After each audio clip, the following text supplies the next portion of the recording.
Saudara-saudaraku yang terkasih di dalam Tuhan, ya, kita akan mendengarkan berbagai pandangan, berbagai aspirasi dari saudara-saudara kita yang non-muslim tentunya, yang merespon peristiwa atau kejadian yang sangat memalukan, ya, yang terjadi di Cilegon, yaitu penolakan pembangunan rumah ibadah agama lain. Jadi yang boleh hanya masjid saja. Agama lain tidak boleh membangun rumah ibadah di sana.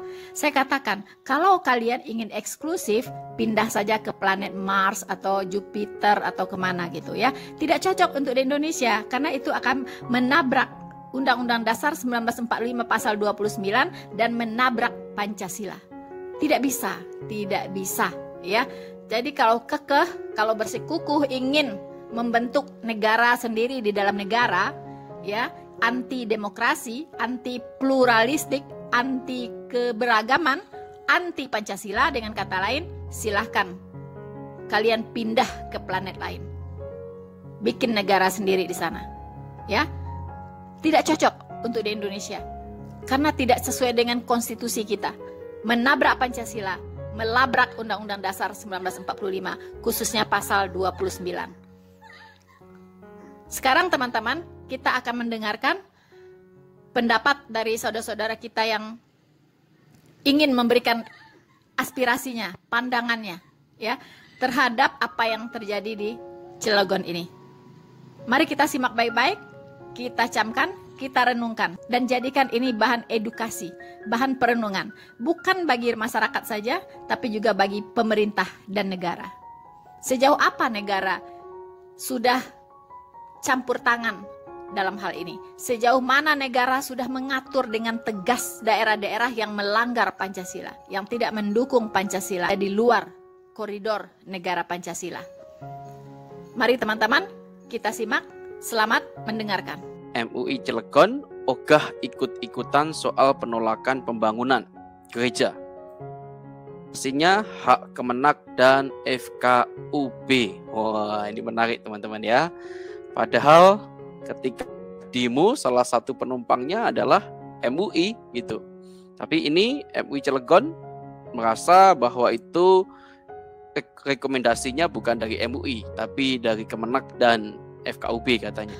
Loh. Kenapa MUI mau cuci tangan? Lempar batu, sembunyi tangan. Kita sudah tahu, ya, MUI itu berdiri di baris terdepan dalam penolakan pembangunan gereja di Cilegon. Jadi jangan seperti itu, jangan mau cuci tangan begitu, ya. Malah tidak bersikap sekarang. Katanya tidak mendukung dan juga tidak menolak pembangunan gereja di Cilegon. Itu bagaimana itu, MUI? Bagaimana itu? Tidak ada integritas, ya. Harusnya apa yang dikatakan, apa yang dilakukan, apa yang diputuskan, itu harus dipertanggungjawabkan begitu, ya. Karena rakyat Indonesia ini bukan orang-orang bodoh. Jejak digital, ya, dari MUI yang menyebarkan surat untuk menolak pembangunan gereja di Cilegon itu tidak bisa dihapus, Surat tersebut sudah beredar dan di-upload di mana-mana, ditayangkan di banyak channel-channel YouTube, ya. Jadi janganlah, tidak perlu, tidak ada gunanya lempar batu sembunyi tangan. Akui saja bahwa Anda itu memang tidak mendukung pembangunan gereja di Cilegon. Itu saja cukup. Jujurlah dengan diri sendiri, jujurlah dengan Tuhan. Kalau dengan diri saja tidak jujur, bagaimana Anda bisa jujur dengan Tuhan? Camkan itu, MUI. Dan kita juga melihat kok penayangannya bahwa Majelis Ulama Indonesia Cilegon itu juga menandatangani surat penolakan itu bersama-sama dengan wali kota Cilegon, dengan wakil wali kota Cilegon. Wow, mereka diiringi suara takbir, ya kan? Diiringi dengan suara salawat. Wow. Sekarang ingin mengatakan bahwa MUI tidak ikut-ikutan begitu. Waduh, itu muka mau ditaruh di mana ya? Begitu mudahnya. Untuk apa? Untuk melempar batu, sembunyi tangan begitu. Itu betul-betul bukan ciri-ciri orang yang beriman. Benar, jujur ya, itu bukan ciri orang yang beriman. Orang yang beriman itu pasti bertanggung jawab dengan apa yang dia lakukan. Dan dia gentleman, ya kan? Kalau Anda menolak, apa alasan Anda? Ya, kalau Anda mendukung penolakan pembangunan gereja di Cilegon, apa alasannya? Ayo kemukakan alasan yang logis. Apakah Cilegon akan menuju daerah khilafah? Apakah demikian? Bayangkan, itu sungguh-sungguh tidak elok ya. Negara kita berdasarkan Pancasila dan Undang-Undang Dasar 1945. Pancasila itu adalah dasar negara yang menghargai perbedaan. Saudara-saudaraku sebangsa dan setanah air dimanapun Anda berada, ternyata menurut informasi yang kita dengar, alasan Cilegon untuk hanya mendirikan masjid saja ya di sebagai rumah ibadah yang boleh berdiri di Cilegon itu disebabkan karena alasan sejarah, karena alasan histori, dan karena alasan kultur setempat. Begitu. Jadi menurut sejarah mereka, menurut kultur mereka, tidak boleh ada rumah ibadah agama lain. Jadi yang boleh ada hanya masjid saja. Wow, saya tidak tahu ya. Apakah ini cukup untuk dijadi alasan untuk menabrak Undang-Undang Dasar 1945 pasal 29 dan menabrak Pancasila? Bukankah Pancasila dirumuskan ya berdasarkan dari budaya luhur bangsa Indonesia. Pancasila itu dirumuskan nilai-nilainya berdasarkan nilai-nilai luhur budaya bangsa Indonesia. Sekarang ada budaya di Cilegon yang ingin mengangkangi Pancasila, melabrak Pancasila. Ini sungguh tidak masuk di akal sehat manusia. Jadi alasan kultur dan budaya setempat tidak bisa dijadikan alasan untuk intoleransi. Tapi justru di titik itulah dibutuhkan yang namanya toleransi. Jika masyarakat itu homogen, untuk apa ada kata toleransi? Tidak perlu ada kata toleransi. Ya, dan FKUB itu tidak perlu ada. FKUB ini mengatur apa sih? Bukankah mengatur kerukunan umat beragama? Umat beragama yang mana? Kalau agamanya cuma ada Islam di situ yang diakui, yang diakomodir. Begitu. Umat agama apa? Ya. Nah, kemudian wali kota dan wakil wali kota ikut menandatangani penolakan untuk berdirinya gereja di Cilegon. Hei, Pak Wali Kota, Anda ini bagian dari aparatur negara. Anda itu harus berpihak kepada negara. Anda dibayar, digaji dengan uang negara. Uang negara itu berasal dari rakyat, yaitu dari pembayaran pajak. Ya, sekarang Anda adalah wakil dari pemerintah, wakil dari negara di Cilegon itu. Tapi Anda kok malah menentang negara? Anda ingin menghancurkan negara dengan dibayar oleh negara, begitukah? Saya harap ya DPR RI kembali mengevaluasi undang-undang untuk kepala-kepala daerah. Ya. Kepala-kepala daerah ini harus dipastikan punya jiwa nasionalisme yang tinggi, memahami Pancasila dengan baik, ya, dan memahami Undang-Undang Dasar 1945 dengan baik. Karena kalau tidak, jadinya begini.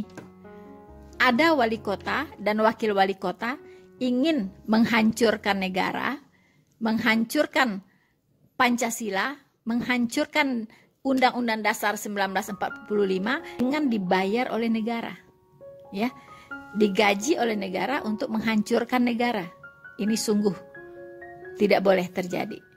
Ya, jadi kepala-kepala daerah itu harus dipastikan mereka berpihak kepada negara dan berpihak kepada Undang-Undang Dasar 1945 dan Pancasila. Itu harus dipastikan. Katanya banyak yang menolak, masyarakat banyak yang menolak berdirinya gereja di Cilegon.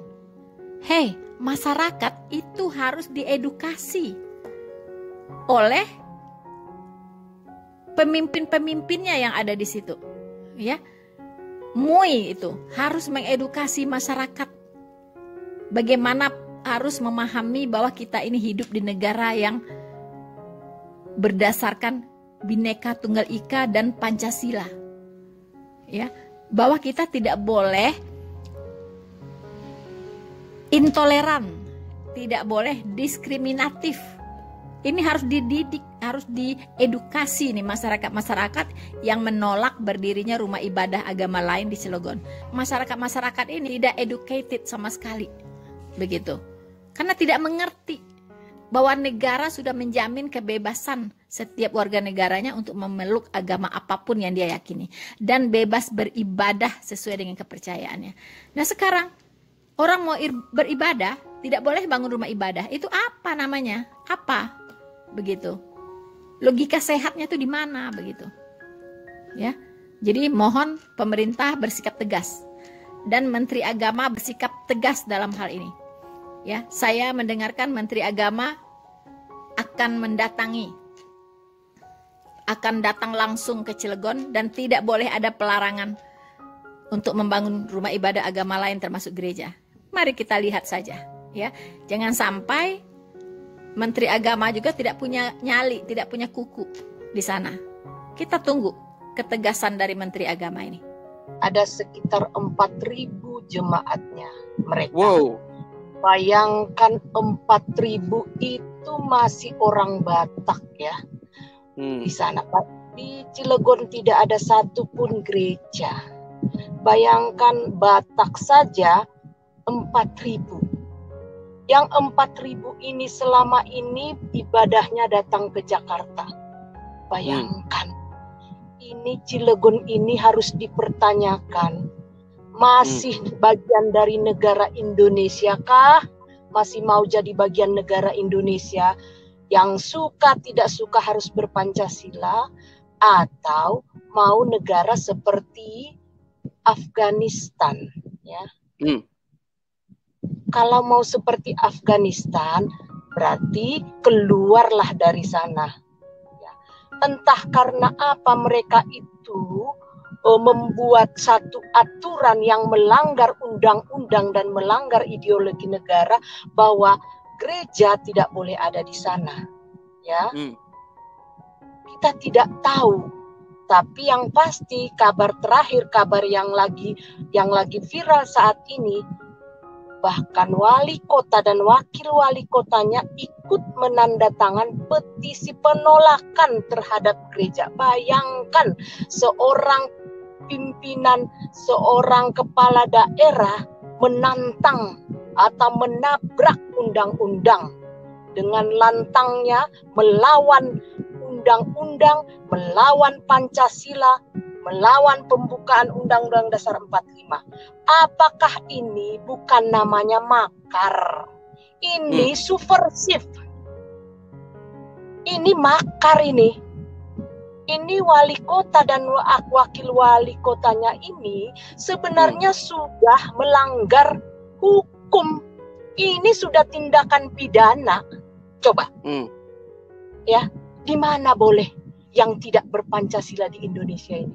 Nggak boleh dong. Di atas semuanya itu ideologi kita adalah Pancasila.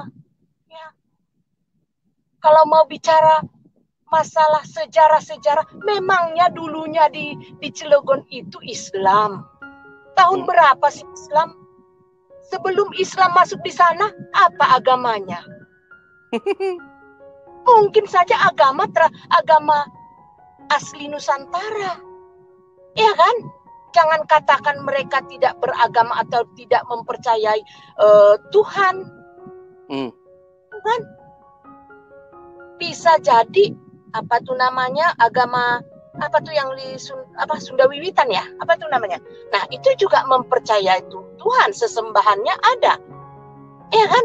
Kenapa ketika tahun berapa datang langsung klaim, oh sejarah begini saja, itu Islam datangnya itu diimport dari Timur Tengah, kenapa lu bicara sejarah?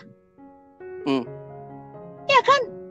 Yang mestinya bicara sejarah itu, misalnya agama tradisional di sana, ya kan? Ini malah jadi jelas ini Pemdanya ini melanggar undang-undang, melanggar Pancasila, ini makar. Ya. Kalau dia menolak Pancasila sebagai ideologi negara, ya itu sudah makar namanya. Ya. Jangan pusing mikirin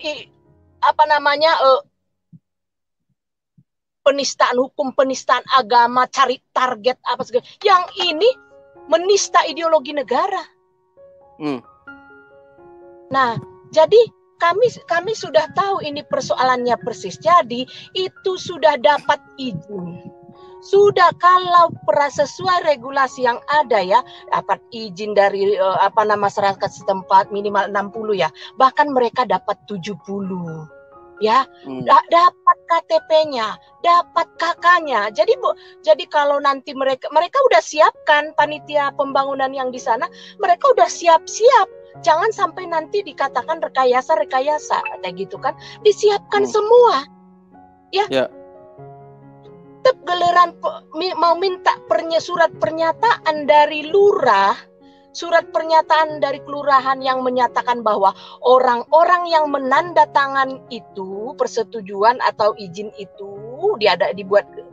dibuat gereja di sana sama KTP-nya sama KK-nya itu benar pernyataan bahwa benar itu warga di sana, hanya itu yang mereka ingin minta dari lurah ya untuk lebih menguatkan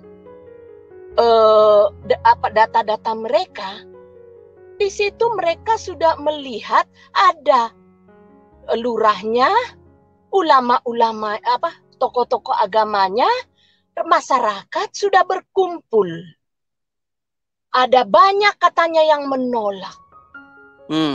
Terus yang 70 ini jadi tidak diakomodir yang lengkap dengan KTP dan KK-nya. Bayangkan, ini negara apa kayak begini? Negara apa kayak begini? Buat undang-undang tapi tabrak undang-undang. Ya. Jadi, ya, ini saya bukan mau promosi. Galarua sudah menetapkan akan berjuang untuk Cilegon ini. Siap. Ya, mari teman-teman, youtuber, umat Kristen di seluruh Indonesia kurang lebih kita 30% jadi kalau dihitung 30% dari kurang lebih berapa 200 berapa tuh 70 jutaan ya kurang lebih ya sekitar 80 jutaan. Jangan diem Bagat. Mau sampai kapan kita diinjak-injak ya. Sementara itu di Batak sana, di Tapanuli Utara, di Tarutung Pak, di situ pertama nomensen ya, menyebarkan Kristen, membawa berita tentang sukacita dan kebenaran Kristus. Itu di Tarutung. Lihat di sana ada masjid. Bagaimana kalau diperlakukan hal yang sama oleh warga Tarutung? Siapkah dengan mengatasnamakan sejarah? Sejarahnya tidak ada Islam di sini. Bahkan Islam mengatasnamakan Wahabi Padri pernah membantai orang Batak. Bagaimana kalau begitu? Bagaimana kalau begitu? Atas dasar itu, wajar kami trauma. Karena apa? 800 ribu, 600 ribu lebih nenek moyang orang Batak digenosida atas nama agama. Agama dari Arab, Islam. Bagaimana kalau atas nama sejarah itu kami menolak, orang Batak menolak adanya masjid di Tarutung sekitarnya atau di seluruh Tanah Batak? Bagaimana kalau seperti itu? Bisa nggak terima? Bisa terima nggak itu wahai wali kota dan wakil wali kota Cilegon? Bisa terima nggak itu? Kalau kalian tidak pernah sejarahnya orang Kristen membantai atau menyakiti hati kalian di sana. Tidak pernah. Tidak pernah. Bahkan orang-orang Kristen berusaha bersosialisasi. Berusaha menyatu dengan masyarakat situ. Ya. Kalau Batak jelas ada. Tapi demi keutuhan negara kesatuan Republik Indonesia. Yang ada namanya ideologi kita Pancasila, ya, itu saudara-saudara saya di Batak, Bangso Batak, Tapanuli Utara sekitarnya rela mengizinkan ada masjid dibangun. Ya. Jadi belajarlah wali kota, bapak wali kota dan wakil wali kota untuk belajar tentang apa yang namanya toleransi. Kalau toleransi yang kalian maksudkan apabila hidup di sana hanya Islam saja, itu jangan sebut itu toleransi. Toleransi yang sebenarnya apabila di dalam satu area banyak perbedaan tetapi bisa hidup harmonis. Itu namanya toleransi. Kalau itu belum juga bisa kau wali kota dan bapak wakil wali kota, jangan pakai kata toleransi. Sama sekali tidak ada toleransi kalian. Cilegon, Pemda Cilegon. Jadi teman-teman warga kaum Kristen yang hampir 80 juta di seluruh Indonesia, mari jangan kita diam lagi. Jangan diam lagi. Sudah puluhan tahun kita berdiam, diinjak-injak. Ketika dibutuhkan toleransi dan tenggang rasa dari kita, dituntut kita untuk berpancasila. Tapi ketika kita mau dihambat beribadah di tempat mereka, Pancasila di depan mata kita diinjak-injak. Ini diinjak-injak ini Pancasila. Ya. Jangan mau. Jangan mau. Jangan takut lagi. Kalau kita takut saat ini, maka kisah tentang perang Padri, pembantaian nenek moyang kami sejumlah 600.000 orang itu akan bisa terulang kembali. Percaya saya. Bisa generasi kita ke depan, anak kita, cucu kita, cicit kita bisa jadi kalau kita diam sekarang. Kita hanya yang penting kita sesuai aturan dan undang-undang. Sesuai dengan Pancasila, itu saja poinnya. Yang nggak sesuai dengan Pancasila siapa? Itu wali kota dan wakil wali kota dan orang-orangnya di sana yang intoleran. Kalau kita toleran kita. Jangan orang yang Pancasila lebih takut dengan yang injak-injak Pancasila. Tidak bisa. Orang-orang yang Pancasilais lah yang boleh hidup di Indonesia. Dan kita harus lebih berani dari mereka.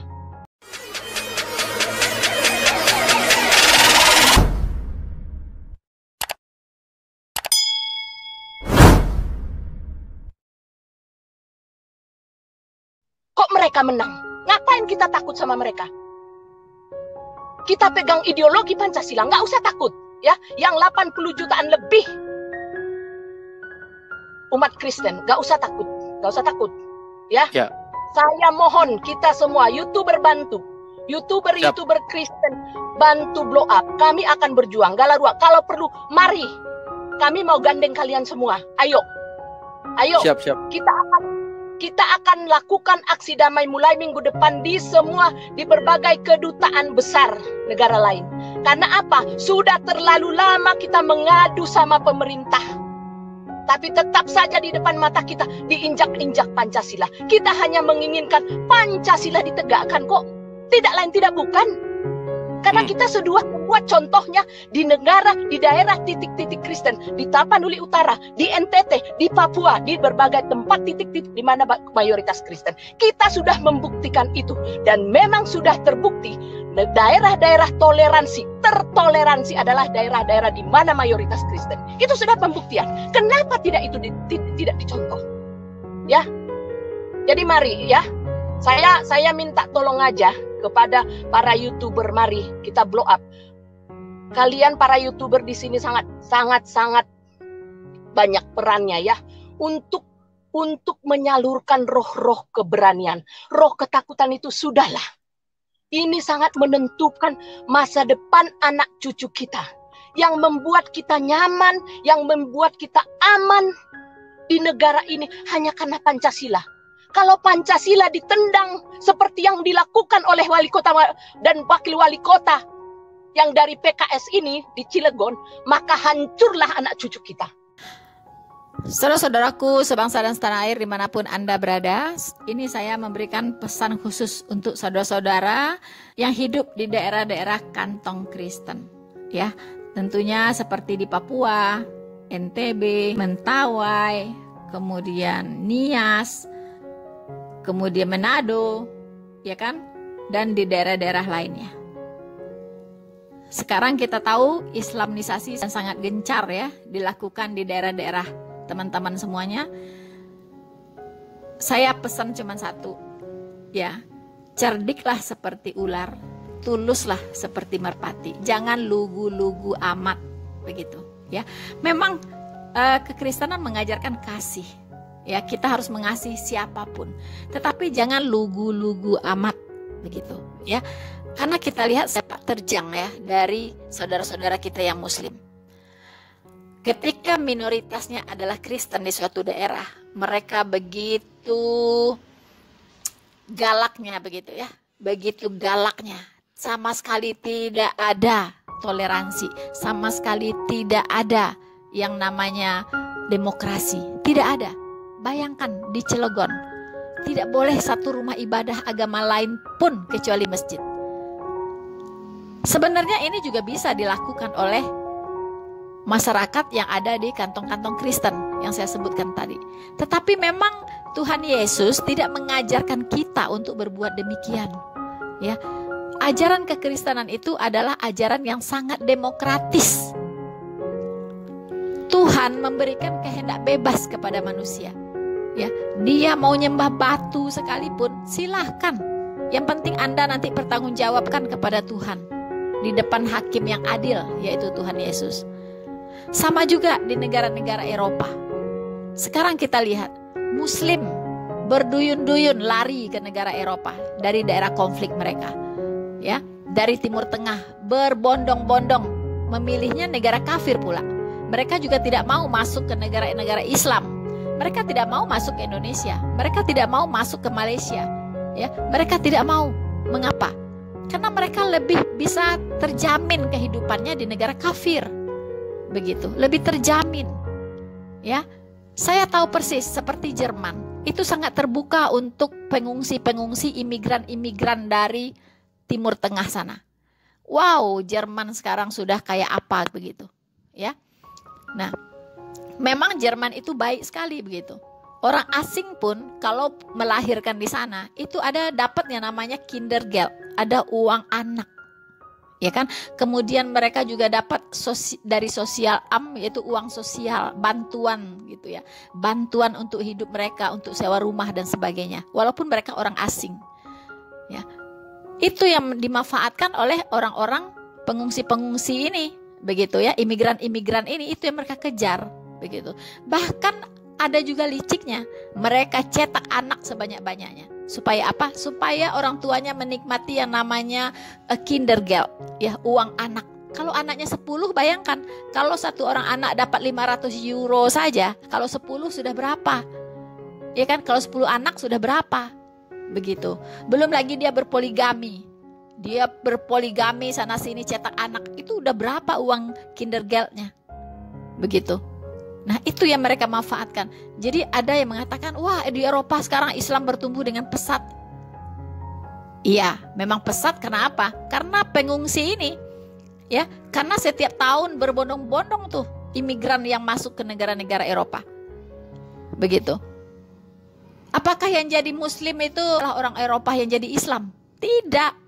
Tidak, ya, mereka itu bukan orang-orang bodoh. Mereka itu lebih memilih jadi ateis. Yang rata-rata mereka jadi ateis, begitu. Nah, memang saya mendengar langsung dari para imigran yang ngelunjak lah di sana, gitu ya. Dia mengatakan apa? Kami akan menguasai Eropa, bukan dengan perang, bukan dengan senjata, tetapi kami akan membuat banyak anak. Kami akan mengawini banyak perempuan dan membuat banyak anak. Dengan demikianlah kami bisa menguasai Eropa. Itu saya dengarkan langsung, ya, ketika imigran-imigran ini berorasi, begitu, ya. Jadi please deh, memang orang Kristen tidak dididik untuk jahat, ya, untuk jahat begitu, tapi betul-betul mengasihi sesama gitu. Tapi ini dimanfaatkan oleh yang muslim-muslim ini, disalahgunakan begitu kan, disalahgunakan. Nah, jadi tolong deh, please belajar dari saudara-saudara kita yang notabene hidup di daerah-daerah kantong Kristen. Di sana muslim-muslim hidup dengan damai, dengan aman. Anda mau bangun masjid, mau bangun apa, tidak ada yang dipersulit. Ya, Anda dengarkanlah, ya, Islam-Islam yang di sana, tolong dong Anda bersaksi sedikit lah. Bagaimana kalian hidup di Manado? Bagaimana kalian hidup di Papua? Bagaimana kalian hidup di Entebbe? Apakah kalian diperlakukan seperti non-muslim diperlakukan di daerah kantong-kantong muslim? Ayo dong kalian bersaksi. Begitu, ya. Jadi ini betul-betul tidak fair gitu kan, tidak fair gitu. Nah, apakah daerah-daerah yang kantong-kantong Kristen tidak bisa berbuat seperti Cilegon? Wow, bisa banget gitu. Semua masjid bisa ditutup dan semua muslim bisa disuruh pulang kalau mau. Tetapi kan ajaran Kristen tidak demikian. Tidak demikian begitu. Ya, jadi marilah kita sama-sama ya mengaplikasikan Pancasila sebagai dasar negara kita. Ya, jadi orang-orang Kristen, orang-orang minoritas itu sebenarnya sangat Pancasilais, sangat taat dengan negara, patuh kepada hukum. Ya kan? Bukan pembangkang seperti mayoritas nih saudara-saudara kita. Membangkang, tidak mau taat kepada negara, tidak mau taat kepada pemerintah, melawan terus, ya kan? Tidak mau taat kepada Pancasila, mau bikin undang-undang sendiri. Ya kan?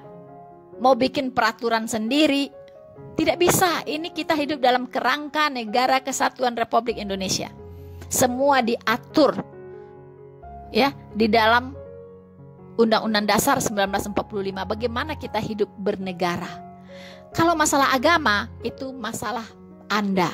Anda mau sholat 1000 kali sehari silahkan. Ya, tetapi dalam koridor bernegara Anda harus taat kepada aturan dan hukum yang berlaku. Itu yang terjadi di Eropa. Anda mau sembah batu, silahkan. Anda nggak mau nyembah apa-apa juga silahkan. Yang penting Anda taat kepada peraturan yang ada. Taat hukum, itu yang dilihat. Bahkan di KTP itu tidak dicantumkan agama Anda apa. Tidak penting. Yang penting Anda dilihat Anda taat hukum atau tidak. Ya, walaupun agama Anda tercantum besar-besar di KTP, tetapi Anda dilihat seperti orang barbar, orang hutan, itu tetap Anda akan dianggap orang primitif. Ya, jadi orang tidak lihat agamamu apa, ya, tapi orang lihat bagaimana buah dari agamamu. Begitu, ya. Jadi mohon ya teman-teman yang di daerah kantong-kantong Kristen, cerdiklah seperti ular, tuluslah seperti merpati, jangan lugu-lugu amat. Terutama di Papua, jangan Anda diiming-iming ya jabatan, kemudian Anda jadi mu'alaf, ya. Saya tahu yang mengangkat Anda jadi bupati, mengangkat Anda jadi camat, jadi kapolda, jadi sebagainya, itu dari pusat. Ya, dari pusat. Nah, semua kita tahu kadrun-kadrun ini sudah ada di mana-mana, sudah menyelusup di berbagai organ yang ada di negara ini, di organ-organ pemerintahan. Dia ada, ya. Jadi dia bisa mengangkat Anda jadi kapolda, mengangkat Anda jadi gubernur, mungkin jadi camat, jadi lurah, jadi bupati. Ya, syaratnya apa? Jadi mu'alaf. Anda orang Papua, jadi mu'alaf. Dan bukan sampai di situ, kawan, ya. Anda jadi mu'alaf, kemudian Anda akan dipakai oleh mereka untuk apa? Ya. Anda akan dipakai untuk memfasilitasi mereka dalam rangka Islamisasi. Makanya jangan heran, ya, sudah banyak kalian-kalian murtad ya dari Kristen menjadi Islam. Itu karena itu pejabat-pejabat yang jadi mu'alaf ini dipakai untuk memfasilitasi mereka untuk melakukan Islamisasi. Ingat itu, ya. Jadi jangan kalah 2 kali, jangan dipakai iblis 2 kali, begitu. Jadi masyarakat-masyarakat yang ada di daerah-daerah yang kantong-kantong Kristen, kalau ada pejabat kemudian jadi mu'alaf, kemudian dia mencalonkan jadi bupati, jangan dipilih. Ya, jangan dipilih apapun dia, karena dia akan dipakai untuk apa? Untuk menjadikan daerah kalian, mengubah daerah kalian dari daerah Kristen menjadi daerah Muslim, begitu. Akan menguasai kalian-kalian ini, akan dipakai untuk apa? Untuk mewujudkan Islamisasi di sana. Dan ini terbukti dan kita melihat sendiri buktinya. So teman-teman, itu aja sebagai saudara seiman, sebagai saudara yang peduli terhadap bangsa dan negaranya, itu yang saya sampaikan dan silakan direnungkan baik-baik. Semoga Indonesia menjadi lebih baik ke depannya dan Pancasila adalah dasar negara kita. Kita tetap berpegang teguh kepada Pancasila dan Undang-Undang Dasar 1945. Jangan membangkang seperti mereka. Tuhan Yesus memberkati kita semua. Maranatha.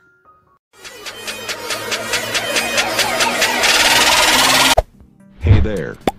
Subscribe to my channel. And also press this bell icon.